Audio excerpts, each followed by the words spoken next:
ఒకటి, రాష్ట్రపతి ఉత్తర్వుల ఉల్లంఘనను సరిదిద్ది సమర్థవంతంగా నివారించాలి అంటే అప్పటి వరకు జరుగుతున్న వేటిని ఆపాలి, నియామకాలను ఆపాలి, పదోన్నతులను ఆపడం ద్వారా మనం తదుపరి చర్య తీసుకునే అవకాశం ఉంటుంది. ఇవి కొనసాగుతూ ఉంటూనే మళ్ళీ జరుగుతూనే ఉంటాయి లొసుగులు. కాబట్టి మొత్తం ఆపండి, ఆపి క్షుణ్ణంగా పరిశీలించండి. మొదటి అంశాన్ని చెప్పారు. ఇదన్నీ ఏమవుతున్నాయి, తక్షణ చర్యలో భాగం అంటున్నాం. రెండవది, కమిటీ నివేదిక సమగ్ర అమలు కోసం స్వయం ప్రతిపత్తి సంస్థని ఏర్పాటు చేయాలి. ఒక అటానమస్ బాడీని ఏర్పాటు చేయాలి.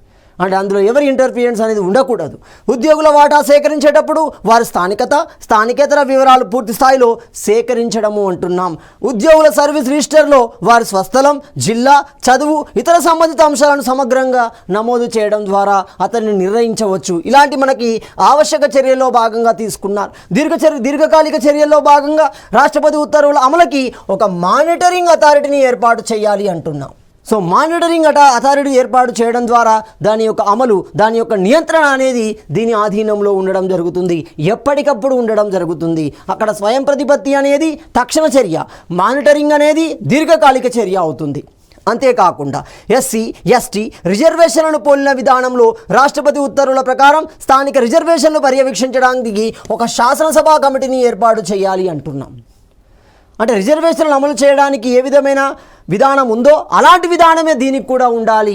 అప్పుడే ప్రజల్లో నమ్మకం ఏర్పడుతుంది. అప్పుడే భవిష్యత్తులో ఇలాంటి సమస్యలు అనేవి ఉత్పన్నం కావు అనేది దీర్ఘకాలిక చర్యల్లో భాగంగా ఇవ్వడం జరిగింది. ప్రభుత్వ శాఖలు, సచివాలయ విభాగాలు, ఇతర సంస్థలు స్థానికేతర ఉద్యోగాల సమాచారాన్ని అందుబాటులో ఉంచాలి.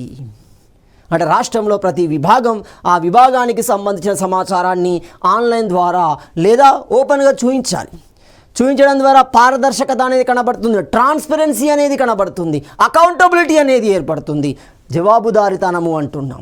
అలా జవాబుదారీతనంగా వ్యవహరిస్తేనే ప్రజలకు నమ్మకం అనేది కలుగుతుంది.